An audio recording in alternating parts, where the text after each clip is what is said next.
You're listening to The Roots, a podcast from Minnesota AMA District 23 ARMCA. I'm your host, Jackie Reese. Let's dive deeper into what makes our district so great. This podcast was prepared by an independent contractor and may not be the views of the Board of Directors of District 23 ARMCA or any of their sponsors or affiliates. Hey everybody, before we dive into episode 19 of The Roots with Mike Quinn, I just wanted to let you know that this is going to be a two-part episode. So 19 and 20 will be with our over 20-year chairman, Mike Quinn, and then we're going to take a break for the holidays and jump right into 2022. I can't believe that we are already wrapping up the year. It's honestly come so quickly for me, and I'm sure for many of you. Before we get into the podcast, I just want to take a moment to thank the sponsors of District 23 ARMCA, Fly Racing, Namura Technologies, Jacks of Spade, BCMX Adventure Park, Moto City Raceway, Burnbenders Raceway, and Motokazi Race Promotions. Welcome everybody to episode 19 of The Roots with our 21-year chairman, Mike Quinn. Mike, how's it going? Good. It's going well. Good. Season's over for right now. I'm not keen on the cold weather, but nothing I can do about that. Yeah. So I will try to keep it professional for this. I know you and I have some banter back and forth in the district meetings. You know, I give you the old guy jokes and I get a young kid comment back, but we'll try to be professional for the podcast. Okay. Okay, good. So, like you just mentioned, the season's over. How is 2021 for District 23 ARMCA? Actually, we had a good year this year.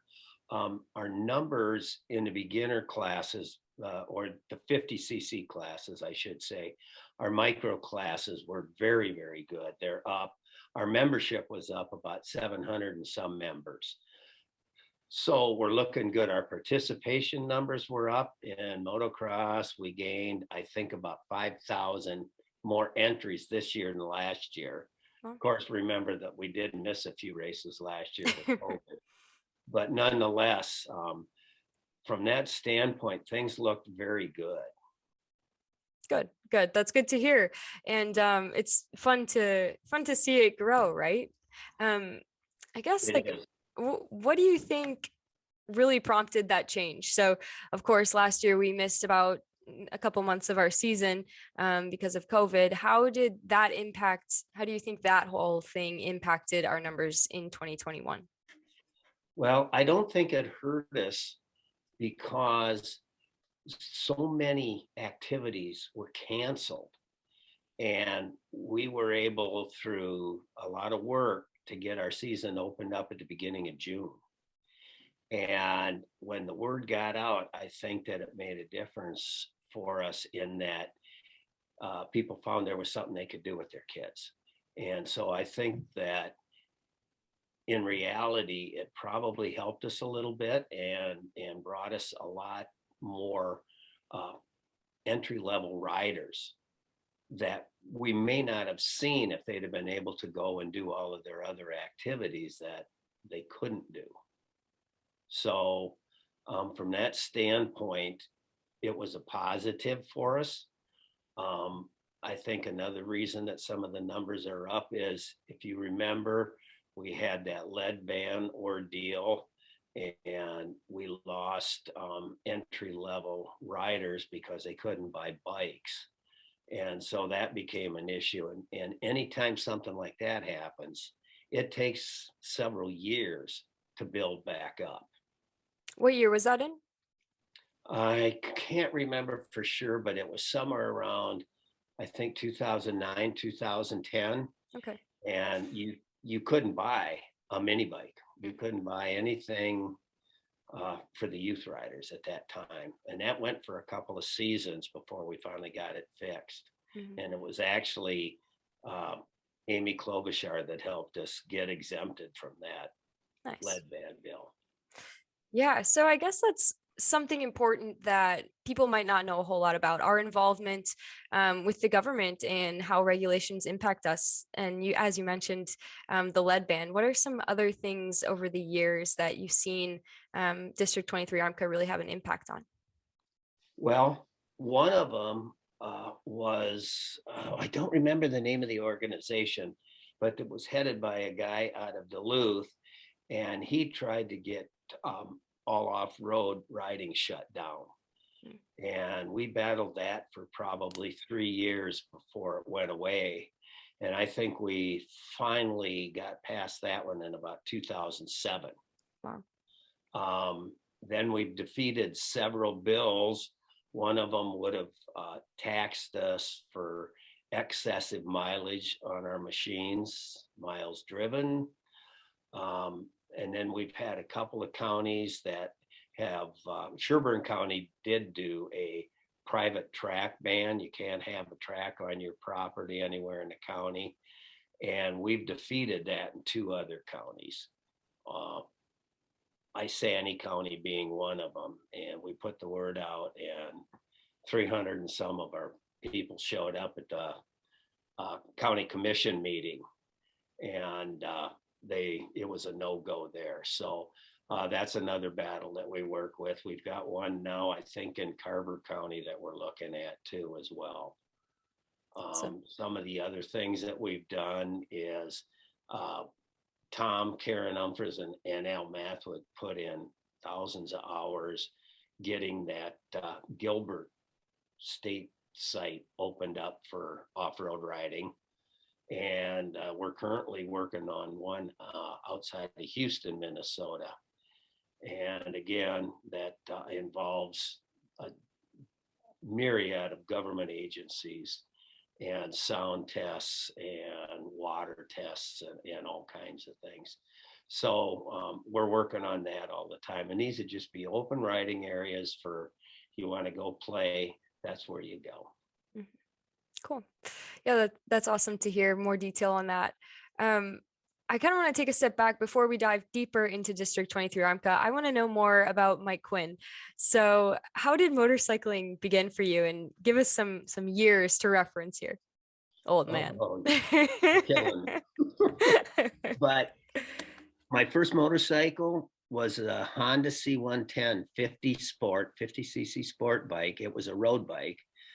And I bought it in 1964, and it was $284 out the door. Wow. Bought it from Trimble Honda over in Austin. And I've been riding motorcycles ever since. So what is that, 57 years or so that I've been riding. And I mean, off-road, they didn't really have any off-road back then that I was aware of around our area. It was before motocross in the 60s. So we used to take them out into the gravel pits and jump them and do all kinds of crazy stuff on them. And then I went to a 160 Honda in 67. And let's see, when I got out of the Army, I bought a 350 Honda, 500 Honda. And I don't know, I've had 30 some bikes over the years all told. So a lot of them. My first motocross was in Austin on a 1974 Can-Am 175 TNT. It was I don't even know what that is. I don't even know what that is. That was the predecessor to the ATK, and you probably don't know what that is. But it was made by Bombardier. Okay. And then I went to an RM Suzuki, and I raced for a while. I helped with the Austin track. It was called Highland Hills. We ran that for quite a few years, and finally got to be too much of a hassle with the county commission and the neighbors complaining. So we closed that up. In 77, I bought a 360 wide ratio Husqvarna, and I spent the next 10 years doing enduros and hair scrambles on several different bikes. And that got me into off-road, and I did that for 10, 12 years. And then I came back to motocross in 89. So were those motocrosses District 23, or at what point did they become District 23 in the late 70s? In the late 70s, that was all District 23. Motocross, I'm trying to find the records, which I don't have, but as far as I can tell, 72 was the first year that we gave out awards in motocross. Okay. Now, prior to that, we did do enduro and flat track. As you know, the district was started by basically 4 people, of whom Dale Greenwald was a ringleader. And at that time, they had flat track racing and enduros. So it went from there. And then when motocross hit, I think we had some races in 71. And I think in 72, we had a 125, a 250, and an open class. So at that time, it was 3 classes, and it was expert, intermediate, and novice. And then sometime in the late 70s, we introduced 85s, and then there was a college boy class, a 100 class, which is where Donnie Schmidt started out, if I remember rightly. Awesome. Yeah. So you start this racing, long time ago, but you continued racing for many, many years. You don't race anymore, but you've raced, you raced the 70 plus class at one point here. So I'm sure you have some stories over the years of crazy things that have happened to you when you're riding and racing. Is there anything that stands out to you? Maybe a crash or a very specific race over the years? I think I picked up an 86 Husqvarna wide ratio 250, and my best race was on that bike at the Huntersville Enduro. I just had a magic day there. That bike had an Olin shock on it, and to this day, it's the best rear suspension I ever had. That bike was really nice. That's one of them. I remember, racing at that Austin track that's no longer around. And of course, there was the Mazeppa track. We had a lot of good times at Mazeppa. As when I was a member of the Golden Eagles, we used to buy a year pass at the Plainview track, so we could go over there and practice anytime we wanted, which was really good. So yeah, I had a lot of things, and I've had some pretty iconic crashes. Broken a few bikes. I haven't really broken too much for bones. I have torn both of my ACLs, each knee, but other than that, I've been pretty good. The reason I had to quit racing is because I developed a cyst in my back and my spine, so they had to operate on me, and they fused 5 levels. And I'm just waiting for that to get completely and fully fused right now. But yeah, I think one of my good crashes was start of a hare scrambles down at Millville, and a guy hit his brakes, and the first turn went sideways, and I went into him, and boy, that was about, I don't know, 6-8 bikes all piled up. Yes. That was a very interesting one. How was the rest of the race? Actually, the rest of the race went really well. And then, what else was there? Black River Falls enduros were always a lot of fun. We'd go over to Black River Falls, Wisconsin at one time. They had great enduros over there. I've done a couple at Hickston. I've never tried a flat track, and I've never tried a hill climb. Those are 2 things I haven't done yet. So we should try those together. Right. Is what you're saying next year. Exactly right. I'll get my little 140 Kawasaki. Perfect. I'm sure you could flat track it. Oh yeah, they got that hooligan class where you just go out and horse around. Yeah. So yeah, one of these days I'm going to do it. Awesome. Was there anyone that really inspired you growing up in racing? That's interesting. I think that in my very early days in the 70s, it was Marty Smith. Just watching him. One of the most fun things we did in 1975, we went to the 125cc GP that was held in Lexington, Ohio, and we watched Bob Hanna and Marty Smith go back and forth, and it was an interesting race. And both motos, Marty Smith had come up to Bob Hanna in this turn where we were standing and bump him, and he did it every lap for about 2/3 race. Then he'd pass him and pull away for the win. But Marty Smith was an incredible rider. Of course, Roger DeCoster was really good. Saw him at Millville way back in the Trans AMA days. That was probably the first pro race held down there. So, just all kinds of memories. But the one that comes to mind really is Marty Smith. After him, I'd have to say, Ricky Carmichael. And of course, Ryan Dungey is in there too. And for more than just his accomplishments, Ryan's in there as maybe one of the best people and most professional of all of the pro athletes I've ever met. He's an incredible individual. So he's definitely in there too. Absolutely. And his family was very involved at the time too when they were growing up. Did you ever get to meet them and talk with them? Oh, I know that I know them quite well. And I remember it was in the fall at one of the hare scrambles. Um, Jade Dungey was on my line, the one that's now a mechanic. Mhm. And he was a good A motocross racer at the time. And I thought it was a great feat. I held him at bay for a full lap. He wasn't able to pass me in any of the trails, but he finally got me on the motocross track when we came back in at the end of the lap. Mm. But that was Awesome. a big success for me. Yeah. Yeah, no kidding. Um, so we've talked a little bit about the district already, but how did you decide to become more involved with District 23 ARMCA?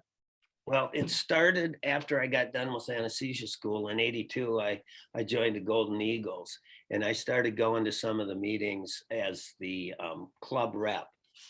And then when I started in motocross and my son was racing, I became a class rep, and I did that for quite a few years. And then let's see, Craig Rutschow did 6 or 7 years as chairman. He was followed by Tim Hendricks, and Tim Hendricks resigned and recommended me, and I got voted in, and I guess the rest is history. So at that point, did you want to become chairman, or was it just kind of like, oh, I guess I'll do that kind of a thing? It was more or less, well, yeah, okay, I'll do that. I mean, there were things that we knew we wanted to organize and change a little bit and fix. And so I said, sure, let's do it. What were some of those initial goals for the district that you had? Okay. Well, we wanted to organize our calendar better, for one thing. And it took us many years, but we wanted to figure out a way to get a championship that pitted both the North and the South against each other. And we finally came up with the featured event formula. We needed to get much better accounting, and we needed to get a control on our funds and know exactly where we were. We went to the secretary position. The first one was Sherry Atkinson, followed by Shannon Rumpkin, now Justin. And that really smoothed a lot of things out. Another one we wanted to do was get the promoters on the same page, and we've managed to get the promoter group together, and those guys signed some agreements and have been working together really well in terms of trying to keep the calendar manageable for the riders. When we have 3 races on a Sunday, it thins things out an awful lot.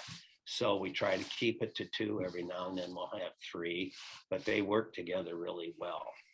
When I started, the numbers were such, I remember one year in our season, we had almost 30,000 entries in motocross alone. Wow. And the recession in 2007, 2008 put a real dent in that. And I think this year is the best we've done since then, with over 17,000 in motocross alone. So the numbers have started to climb back up, but it's taken a long time. Mm-hmm. And part of that is one of the things we did, we put in our track recommendations so that they had to have a watering system, enough parking, things that will make all of the facilities better. We try to get a Class B referee for all of our events, so there's consistency between one track and another, or one enduro and another. So those are the things we're trying to work on. I think that if it's one thing I've learned, it's that inconsistency in rulings and the way things are run is very detrimental to the district as a whole. Mm-hmm. And it might not necessarily be the district's fault, right? Like sometimes it's, I feel like sometimes things can get pinned on the district as, oh, the district is doing these things wrong, but it might not necessarily be the case. So how does the district intervene to help move those things to be more positive experiences for people? That's a good question, and it can be a tough issue. But as a district, we don't control everything. We control which events get points. We control the calendar. We cannot tell a promoter how to run his business. We keep the points, get the awards. We lobby, we follow the legal goings on in the legislature, both federally and national or locally in the state. And those are the four main things that we do. The other thing we have is some disciplinary issues, people writing in the wrong class, things like that we deal with on a person-to-person level. But the other issues, it's tough trying to get people to understand that the promoters, they say a District 23 track. Well, District 23 does not have a track. That track belongs to a promoter. Okay, so Mora belongs to Kirk Caswell. Staples belongs to Dale Cadillac. And so we can't tell them everything that they can and can't do because that's their business. But we do dictate whether or not they get points or what classes that we keep points in. Those are things that we can control. We've had issues with some promoters that we get a lot of complaints on. So again, we talk to them on a personal level, but a couple of them have gone out of business because they just didn't know how to deal with people. Yeah, that can be tough, right? Dealing with angry parents sometimes, and that might not always go the right way. So yeah, I understand how that can be difficult for people, but it seems like we have a very solid group of people that has gotten it right, and we're lucky to have them around still. We are, and when you travel around the country, and like when I go to Congress and I talk with, the people from the other districts, we've still got improvements to make, but we're one of the leaders in the country as far as our organization and how we do things. There's no doubt about that. We're one of the bigger districts in the country. We're one of only 13 that are considered by the AMA to be a recognized district organization. And that's because we cover 5-6 disciplines, and we follow all of the AMA rules, and we have our own rule book. And there's a few hoops to jump through to get that done, but we've been recognized district for as long as I've been involved. I hope you guys enjoyed that episode with Mike Quinn, and lucky for you, if you did, there is another one coming up in 2 weeks. So if you really enjoyed this episode, share it with a friend, let them know that we have a podcast here at District 23 ARMCA, and that you're really enjoying it, and I hope that they will enjoy it too. Also, thanks to the sponsors of District 23 ARMCA, Fly Racing, Numera Technologies, Jacks of Spade, BCMX Adventure Park, Moto City Raceway, Burnbenders Raceway, and Motokazi Race Promotions. We will see you in 2 Mondays. Thanks for joining us. Catch us every other Monday wherever you get your podcasts, as well as on our YouTube page.